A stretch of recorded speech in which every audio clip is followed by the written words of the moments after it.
అందరికీ నమస్తే. నిరుద్యోగులు, తెలంగాణ నిరుద్యోగులకు సంబంధించి గత ప్రభుత్వం నిరుద్యోగ భృతి ఇస్తా అని చెప్పింది.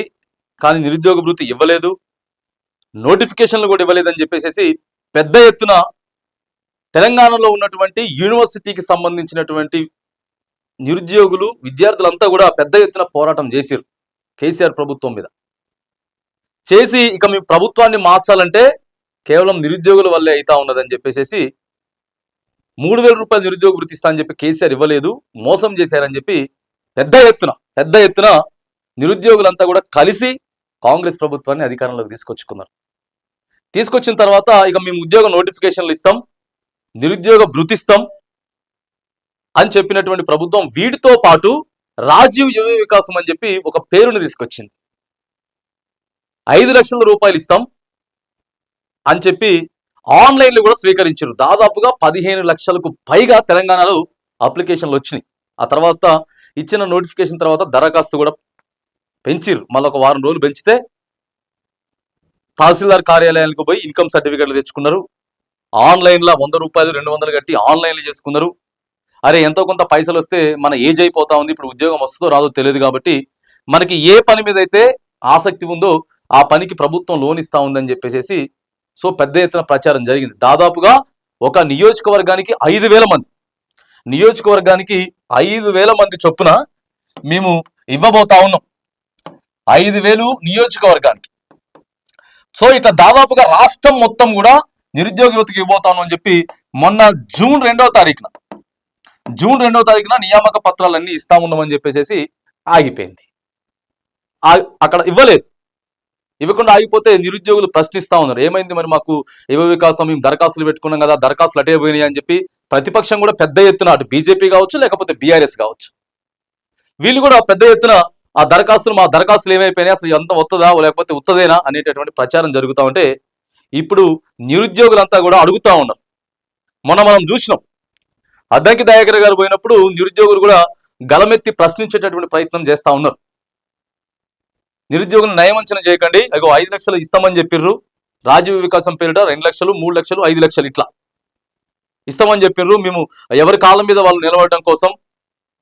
మరి అదేమైపోయింది, తప్పులు తడక అయిపోయిందని చెప్పేసి అన్నారు కదా దరఖాస్తులంతా కూడా. మరి ఎందుకు తప్పులు జరిగినాయి, ఎక్కడ తప్పులు జరిగినాయి, ఆన్లైన్ మీరే పర్ఫెక్ట్ చేశారు కదా, మరి అనర్హులకు ఎందుకు వెళ్తున్నాయి, మరి వీటి మీద ఆలోచన చేస్తామని చెప్పింది ప్రభుత్వం. జూన్ 2వ తారీఖు అయిపోయింది, జూలై 2, ఆగస్టు అంటే 2 నెలలు కూడా అయిపోయింది. 2 నెలలు అయిపోయిన తర్వాత ఇప్పుడు స్థానిక సంస్థల ఎన్నికలు వస్తూ ఉన్నాయి.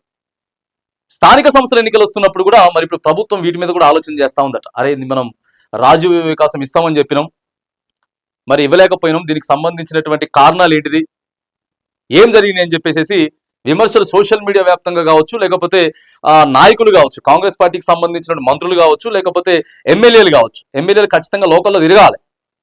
లోకల్లో ఓ మంచి నాయకుడిదో లేకపోతే కార్యకర్తదో ఇంట్లో ఏదైనా పెళ్ళున్నా ఫంక్షన్ ఉన్నా ఎలాంటి కార్యక్రమం పోయినప్పుడు సార్ మా రాజీవ్ వికాసం ఏమైపోయింది సార్, ఎప్పుడు వస్తారు అని అడుగుతున్నటువంటి నేపథ్యంలో మరి ఇక నిరుద్యోగుల కోసం మరి ప్రభుత్వం అయితే ఆలోచన చేస్తున్నట్లు మాత్రం కొంత సమాచారం అయితే అందుతా ఉంది. ఎట్లా చేయాలి రాజీవ్ వికాసం దరఖాస్తుని ఎట్లా చేయాలి, సో మొదటి విడత ఎంతమందికి ఇవ్వాలి, ఏ దశలు ఇవ్వాలి అనేటటువంటి ప్రయత్నం అయితే చేస్తూ ఉందట. ఎందుకంటే మరి ఇక నిరుద్యోగులు తలుచుకుంటే ఏదైనా అవుతుంది. ఎందుకంటే వాళ్ళు ఉద్యమ స్ఫూర్తిని నింపుతారు కాబట్టి రాజీవ్ వికాసం మొత్తం చెత్తబుట్టలోకి పోయినాయి దరఖాస్తులు. ఇక ఆ పథకం రాదు అని చెప్పేసి ప్రతిపక్షం కానీ లేకపోతే నిరుద్యోగులంతా కూడా మరి చేపడుతున్నటువంటి నేపథ్యంలో. ఎందుకంటే తెలంగాణ ఉద్యమం కూడా నిరుద్యోగులతోటి ఆ తర్వాత యూనివర్సిటీ విద్యార్థులతోటి నడిచింది. తర్వాత నిరుద్యోగులు కూడా చాలా ప్రామాణికం. అటు ఉద్యోగాలు ఇవ్వడంతో పాటు జాబ్ క్యాలెండర్ ఇస్తామని చెప్పిర్రు, నిరుద్యోగ భృతి ఇస్తామని చెప్పిండ్రు, తర్వాత రాజీవ్ వికాసం ఇస్తామని చెప్పారు. కానీ రాజీవ్ వికాసం మాత్రం పెద్ద ఎత్తున ప్రచారం జరిగింది. దాదాపుగా 15 నుంచి దాదాపుగా 18 లక్షల మంది కూడా దీనికోసం దరఖాస్తు చేసుకున్నట్లయితే మరి సమాచారం అయితే ఉంది.